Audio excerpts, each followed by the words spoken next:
এটা বিপ্লৱৰ বাবে আপোনালোকৰ পৰা আবেদন বিচৰা হৈছে। বিপ্লৱৰ দৰ্শন প্ৰেম।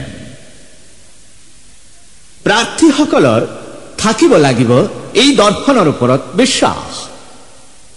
তেওঁলোক হ'ব লাগিব একোজন প্ৰেমিক বা প্ৰেমিকা। মানুহক চিনি পোৱাৰ যোগ্যতা তেওঁলোকৰ থাকিব লাগিব।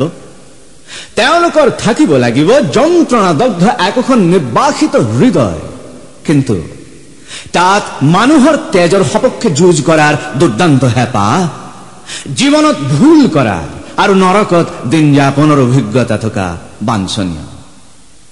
যন্ত্ৰণাবিলাসী আৰু প্ৰেমত অতি কাতৰ সকলৰ বাবে কেইখনমান আসন সংৰক্ষিত থাকিব। উদ্ভট চৰিত্ৰৰ প্ৰাৰ্থীক অগ্ৰাধিকাৰ দিয়া হ'ব। বয়স মৃত্যু পৰ্যন্ত, কিন্তু জীৱন আৰু জগতক বুজিব পৰা বয়সৰ কম হ'ব নালাগিব। দৰমহাৰ কোনো নিৰিখ নাই। কাম অনুযায়ী দিয়া হ'ব তেজ, মৃত্যু বা জীৱন, সুখ বা দুখৰ মুদ্ৰা। আবেদন পত্ৰ দাখিলৰ শেষ সীমা গধূলি, মানুহে মদ খাবলৈ যোৱাৰ আগতে। ঠিকনা নিৰ্যাতিত বিদ্ৰোহী প্ৰেমিক, কাৰ্যালয় পথাৰ, ডাকঘৰ হৃদয়, ভায়া মাটি, পানী, জুই, বতাহ, আকাশ ইত্যাদি।